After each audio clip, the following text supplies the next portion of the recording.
Welcome to the Customer Smarts podcast, where you'll discover smarter ways to deliver customer experiences. I'm your host, Justin Stafford.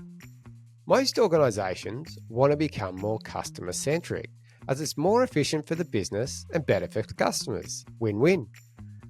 But it's not as easy as just flicking a switch.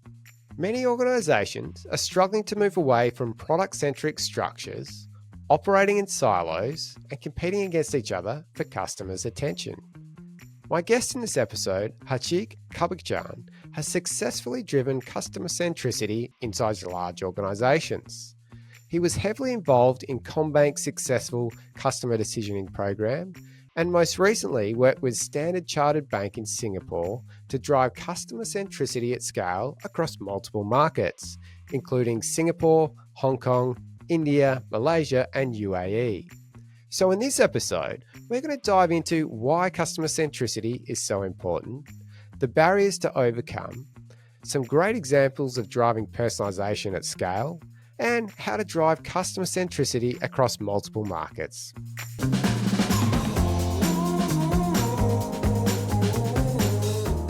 Welcome, Khachig. Thanks for coming on the podcast. Thanks, Justin. Pleasure to be here with you today. Awesome. Well, I'd like to start by getting your perspective on customer centricity. Why is it so important? Look, that's a very good question. I think if I reflect on the last maybe 10, 15 years in the industry, a lot of companies that we've never came across before, and I'll pull one just as an example, Airbnb, I think we're all familiar with that. A company that came out of nowhere, a company that did not produce any product, a company that did not do actually any special service except investing in customer experience. And that customer experience was the core of their business since day one, where they bring in the data that they have about their customers, the analytics, put that against a big bunch of properties that they can put or make available to you, and then suggest or offer you what we call the next best property. And I'll have to think of so many similar companies in that space, right? Amazon did something similar, Netflix, Booking.com, and the list goes on and on. Companies who invested in customer experience, being customer centric, and turned this into a multi-billion-dollar investment. So if you look from that perspective, and of course, my last decade properly in the industry is in banking, usually, I think the industry is moving into either becoming more customer centric or eventually you will lose your customer base. Yeah, you kind of have to, don't you, these days? It's getting harder and harder in the marketing, in the paid media landscape. So, there's lots of opportunities for these big companies to do a lot more with their customer bases. I guess historically, they haven't always done the best job of making use of the customers they have access to, do they? 100%. Look, the one thing I always think about is trust. The word trust comes to my mind a lot. Maybe my generation, yours, we've always built our trust in brands based on different factors. So my trust in a bank back in the day will be how many branches do I see, okay, for that particular bank? How many ATMs? Do I see a big towers in the city with the brand of the bank logo, etc.? If you move to the last maybe decade, okay, our trust in brands has completely shifted into different perspective. We trust Facebook today, we trust Google, we trust Amazon. We don't see a single branch, we don't see a single building, we don't see a single thing that reflects that trust. So if I'm looking at banking, telcos, etc., my son, for example, will trust a company that doesn't have a single branch, okay, but they will have, if they have the best customer experience, then he will absolutely go and put his money there and bank with them and they become their client. So it's a very different perspective to how you build trust with the customer, I think, again, 10 years ago until today. Yeah, so customer experience has become a real selling point, hasn't it, for these, particularly like service-based industries like banking. You worked at CommBank and they pride themselves on their digital experience now. It's such a key selling point for them for customers, isn't it? They do. So this is interesting, right? My probably preferred or lovely example is I always say nobody loves their bank. Okay, banks, Insurance companies, etc., are more like government, right? Nobody says I love the Ministry of Education. Nobody says I love the Ministry of Finance, right? The same way with banks, all you need to do is you need a bank that gives you all the facilities, all the things that you need to do to get on with your business. So if I'm logging to my app, if I'm a customer, the last thing probably I'll think of is, I wonder what the bank is going to show me today. Are they going to offer me a new credit card? Nobody does that, right? Yeah. You usually log into your app, you want to do a transaction, pay a bill, look at your salary, etc. So being less disruptive and only putting what's relevant, what's important, what's critical for the customer, what's contextual is probably the key thing in this whole relationship. Then guess what? I will love my bank. I will really love my bank, and I'll become the biggest advocate for that bank. Yeah. Yeah, absolutely. It definitely helps. The more relevant you can be, it helps drive, loyalty and demonstrates to customers that you understand them, which is important when it comes to keeping them. So another thing I'd like to talk about or move on to is it's quite difficult to drive that customer-centric change in organizations. Many organizations are struggling to move away from legacy ways of working. What are some of the common barriers that you've seen that people need to be aware of if they're trying to implement, customer-centric change? Look, I wouldn't call them barriers. I would probably say opportunities, as the Okay. positive attitude comes Yep, to the that's a good picture, way. right? So I'll tell you what. Unfortunately, sometimes many organizations think by purchasing a new stack, a new product, we're just moving from being, let's say, product centric into customer centric. That's probably the least correct factor. Okay. What you need, and my perspective is always being people, people, people. Okay. You need people, you need sponsorship all the way from the top executives down to the people who are working on the ground. That's definitely critical for you to succeed. The other thing, we live in an agile world. If you come in today and talk about a shift to become customer centric, but the actual shift and the actual outcome will come in 2 years, I doubt that there will be a single person who will believe in you. And the third and the key important thing is, if you touch the numbers, more or less, again, you will have very few friends, okay, in any transformation. So I would say the opportunity comes in making sure that you rally the right people in the organization. If you're talking, let's say, again, in a bank or in a telco, who are the people who are most excited about this change? Who are the people who are looking at special metrics like retention, the number of customers who are leaving the organization, the number of people who are leaving their products, and see what can you do to improve that. That's a key factor for me. The other one is, as I said, it's making sure that you do the change quickly. Incrementals. Guess what? If I deploy any platform, if I deploy any capability in 2 years, not only people will not believe in it, most probably it's not going to be relevant anymore, because there will be another product in the picture that might do 10 times more, okay, with that. So you will end up in a cycle of continuously deploying capabilities endlessly. So what I would say is, have a short-term plan, have a quick win, make sure that in the next 3 to 4 months you can deploy something tangible that changes the customer experience. Again, you need to make sure that you're changing the customer experience. If I deploy the best platform and if I rally the best people, but the outcome is the same, then I have zero achievement in India. Yep. Yeah, it's like buying a Ferrari and driving it to the corner store to buy some milk, isn't it? Exactly. Um, can you share some tips and tricks of overcoming these, challenges? Let's say, you talk about people, and in the past you've talked about, storytelling and how important that is. Can you just give us some insight into that? How have you gone about, driving that change? What are some of the key tricks in your tool bag to help, people notice and to win people over and get them on side and get them involved in your program? Yeah, look, every organization is different, obviously. Every country, every market is different. But I was lucky enough, I think, in the last 2, 3 years to work in Singapore with Standard Chartered. Obviously, we covered multiple markets. Okay, we had a remit to kind of reinvent customer engagement in, I think, up to 5 markets within 2 years, and that wasn't a small task.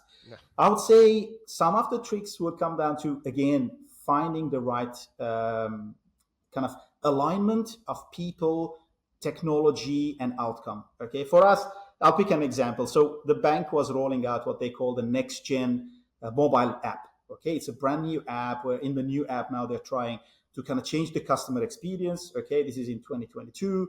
And during the same time, I was trying to roll out the customer engagement engine, or what we call RTIM, the real-time interaction management platform.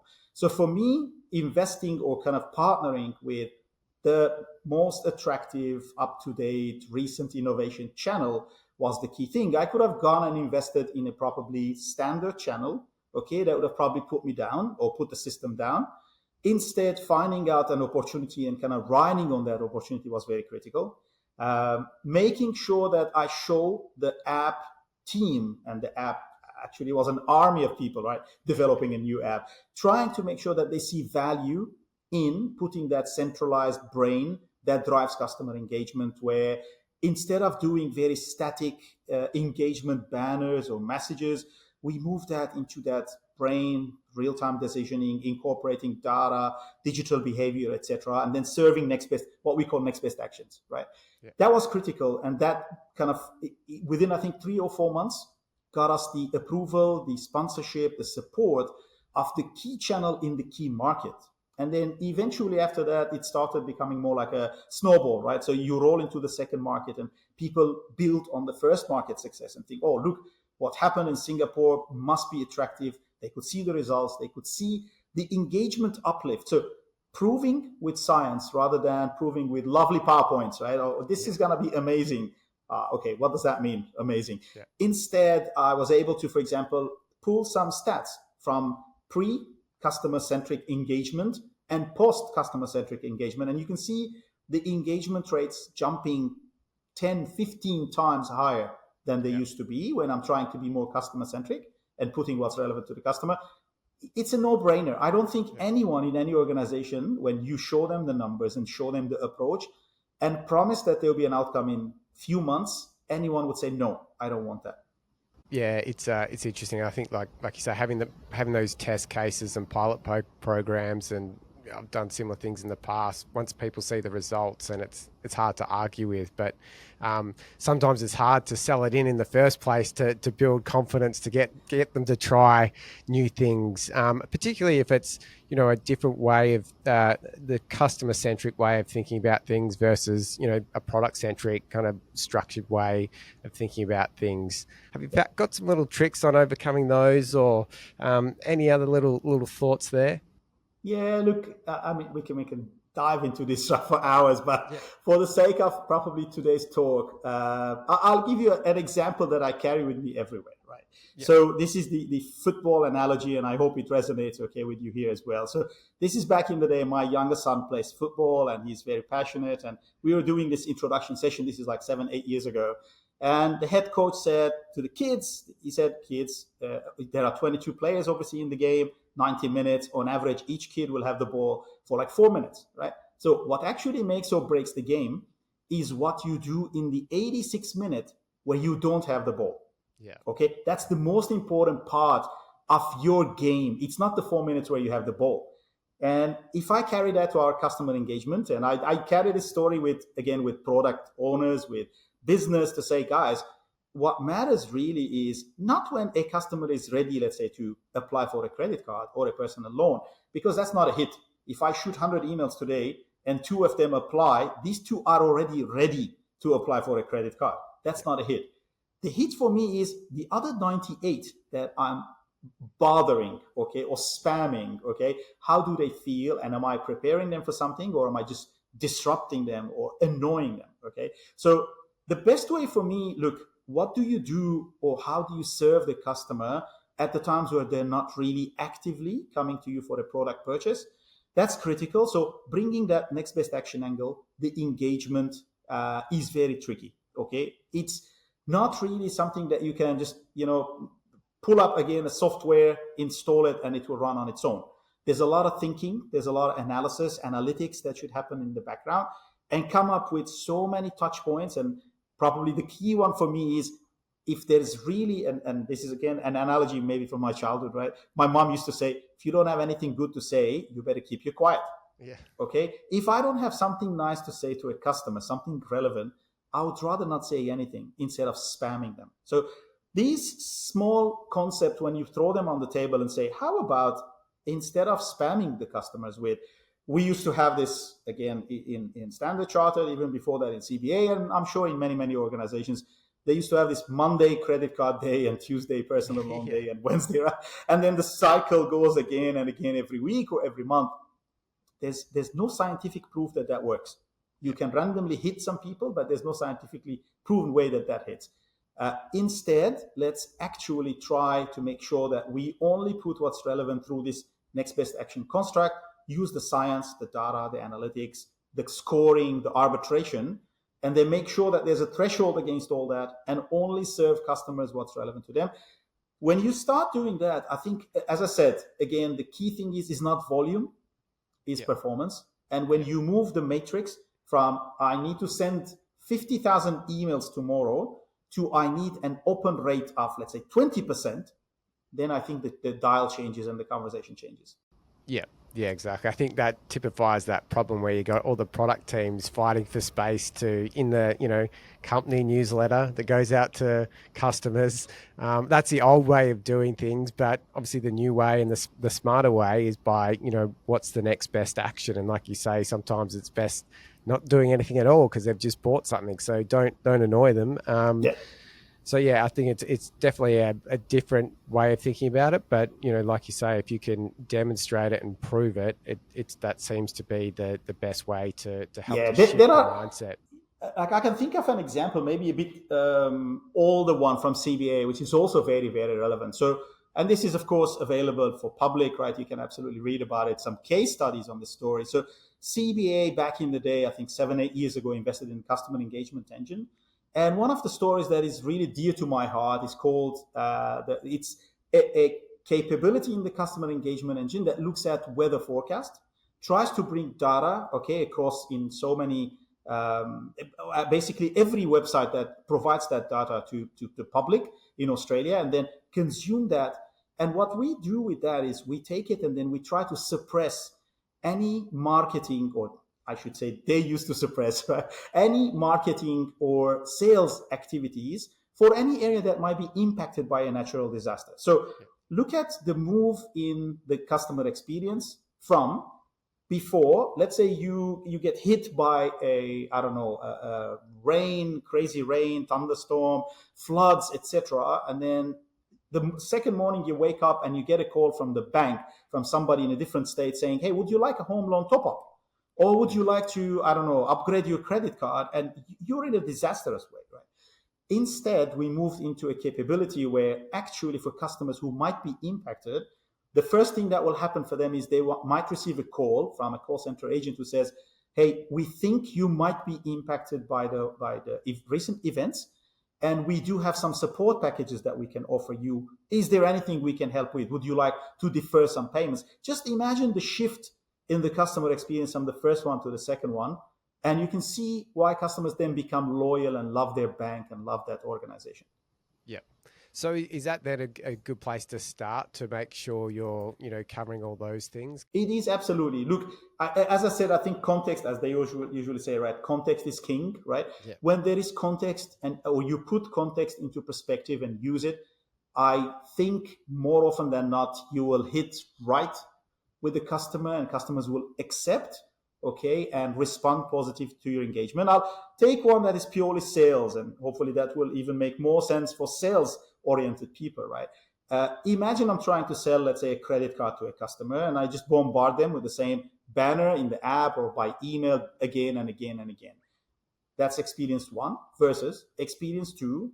I know you're a customer in the bank, and I see your debit transactions on your debit card, and I see that you started paying for, let's say, a food delivery service, couple of times. And all I can do is I can take that and I can put that into context to say, hey, by the way, if you apply to credit card ABC, we have a $50 voucher with food delivery service X.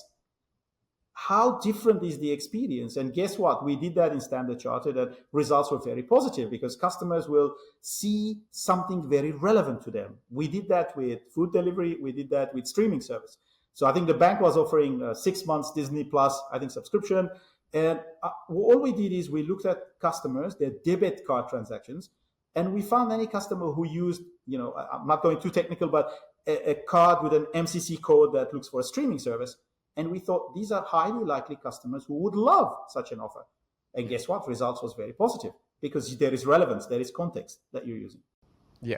So that's really getting smarter with how you're using their data to make things more relevant for them. And if it's adding value to them, they're going to love it. So I guess starting with the data and getting that right, and then, to run these customer decisioning programs, which are quite sophisticated, it all really starts with that data, doesn't it? And having it in really good shape.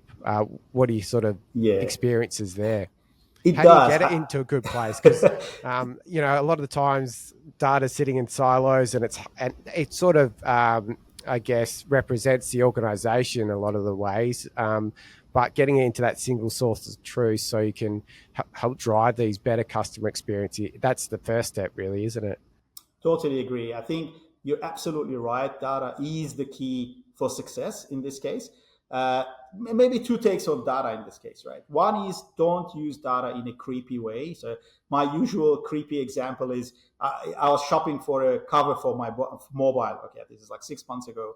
And of course, once you search on Google, the third-party cookie gets immediately distributed. And then every other ad I get on Instagram, Facebook, etc., is for a mobile cover. That continued for the next 3 weeks. Okay. And I bought the cover on day one. For the next 2-3 weeks, I'm like, guys, stop, piss off.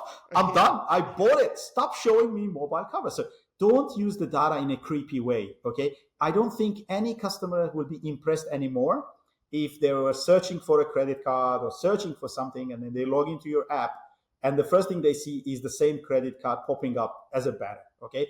If anything, you'll freak them out, you'll scare them, because they'll think, oh, this bank is spying on me now, right? Use that. However, that second angle is absolutely get the data, but again, don't turn the data into a monster, okay? It's critical to always put data into perspective, and maybe we were successful in the last, few years in again, Standard Chartered, CBA before that.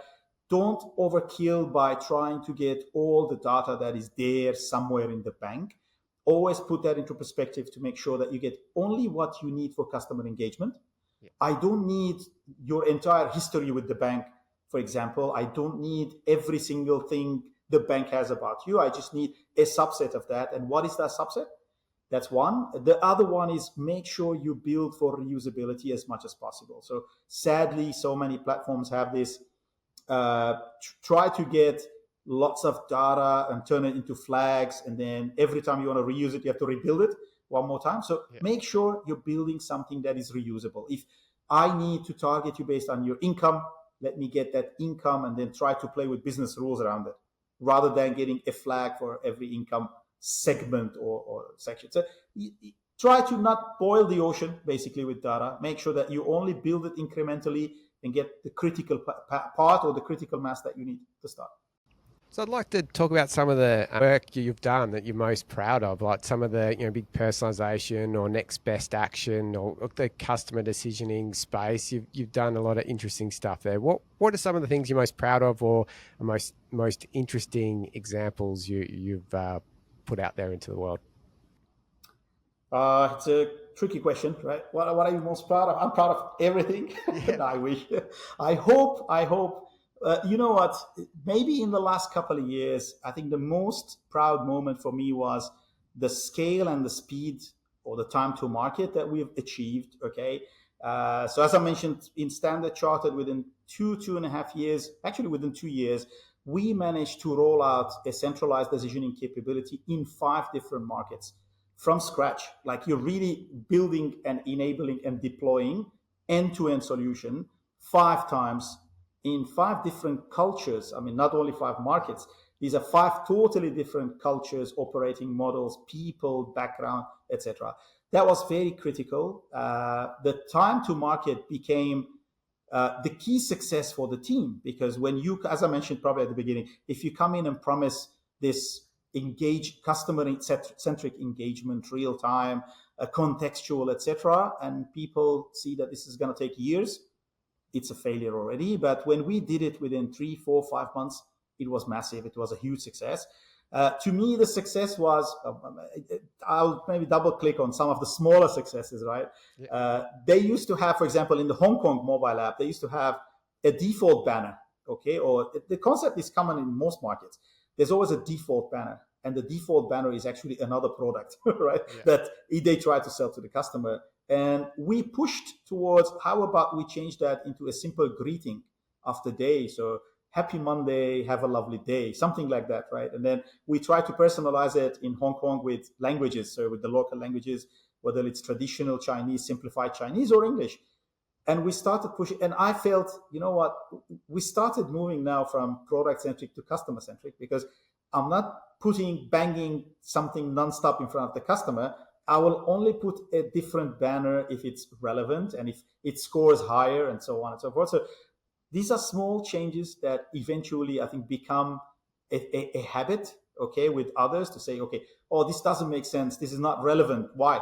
I love it when other teams started talking about prioritization and arbitration and scoring, and how adaptive models work versus predictive, and how is the next best action decided. And there was a lot of inquiries coming in the bank. I thought, wow, this is success. The fact that we raised and kind of opened the can for people to ask all these questions, I think there's a huge success in that. Happy that we did that. So obviously, CEE in CBA is a whole different beast.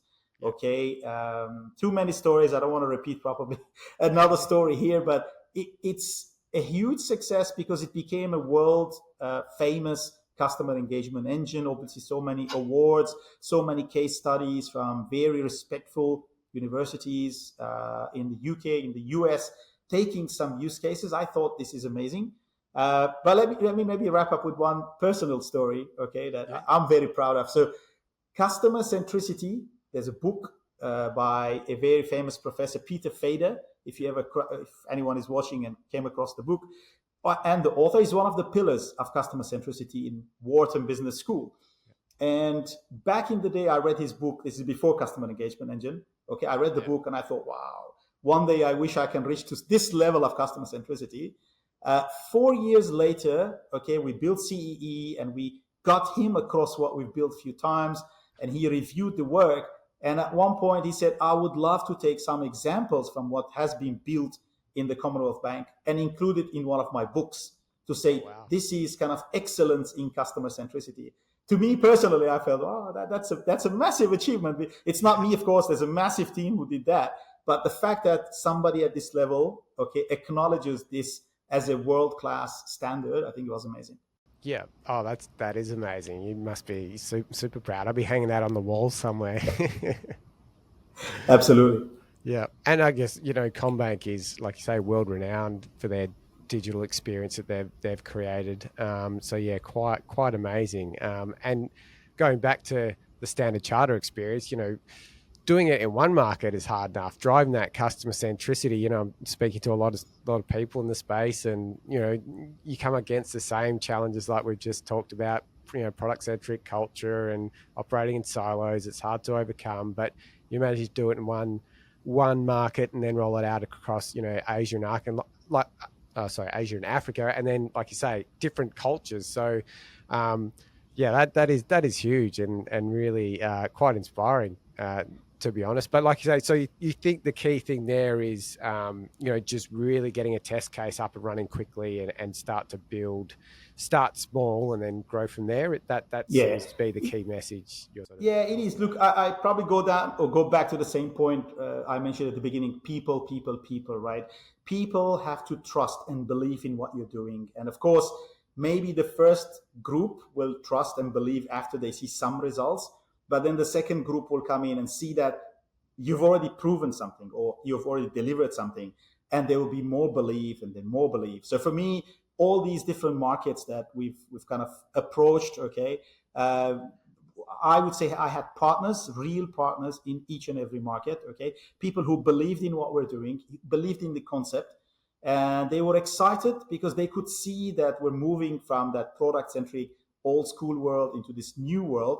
And it's not just a dream, it's not just a sales pitch. It's actually a reality that we can deliver within months. And the fact that we did it, I think everyone feels achieved. As I said, I doubt that anybody would say, no, I don't want this. I don't like it.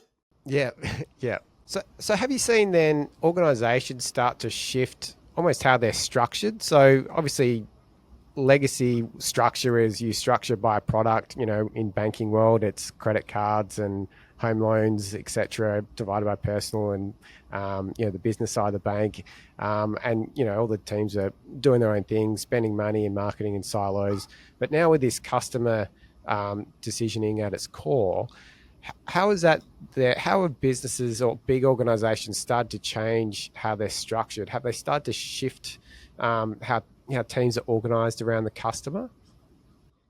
Look, absolutely. I don't believe any organization today uh, is not speaking the same language of we want to become customer centric, or we are already customer centric and we want to invest in that.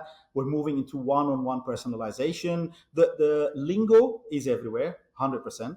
I think it's not a luxury anymore. It's not optional anymore. It's more like no bank, no telco, no insurance will survive without an app. The same way, none of these companies will survive without becoming customer centric and having that centralized decisioning brain. They will not survive. Okay, maybe we're a bit. I don't know. Australia is a bit maybe lagging a little bit, few years behind in this space. But if you go to Asia now, digital banks are all over the place. People bank with digital banks. Okay, and digital banks are purely an app and AI and some analytics in the background and some centralized decisioning happening, and that's it. Right? That's how you're running the company. So it's not a luxury. Luckily, I think as I said, I think if I look at Australia in the market, most banks are already adapting that, are already investing in this space. And you can see from most KPIs changing in many, many organizations. Okay. I think maybe 10 years ago, everyone was looking at the dollar value in everything.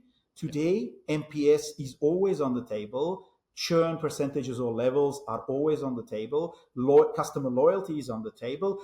Brand is on the table. All these things are very critical and essential to the success. Yeah, Absolutely. that KPI shift is important, isn't it? If you I always say, people perform how they're marked, so you need to shift the KPIs to actually fully get people working and operating differently, don't you? Absolutely. I think we were having a chat in, again, one of the banks in Asia. We don't mention not Standard Chartered. I was lucky to kind of talk to a few other banks in Asia. And one of them was talking about, in the bank, in some lines of business, okay, yes, they make a lot of sales, especially in the credit card space. They make a lot of sales in credit cards, but guess what? Many, many, many customers are leaving by the end of year one. And maybe like Australia, even more, Asian markets are very competitive. So they will actually give you crazy offers on the first year. Like you will get $200, $300, $400 worth of cash back if you just sign up for a credit card. And a lot of people will do, and the end of 12 months, they will just drop off. So yes, you acquire endless amount of customers, but if you lose them at the end of the year, what's the point? So once you start putting that churn metrics, I think the whole approach changes. Well, unfortunately, it's time to wrap up. It's been so great to chat, Khachig. You've given us a ton of great insights, lots of great examples, big, massive global examples that you've worked on. Thanks for coming on and joining me. Thanks, Justin. It was really a pleasure to do this. And hopefully these examples will be relevant and people will enjoy this talk. Thanks for tuning in. Some amazing insights from a great CX leader. If you found this insightful, make sure you hit the subscribe or follow button now, as we have some great episodes coming up. And if you have any questions or would like to chat, reach out to us at customersmarts.co. Catch you next time.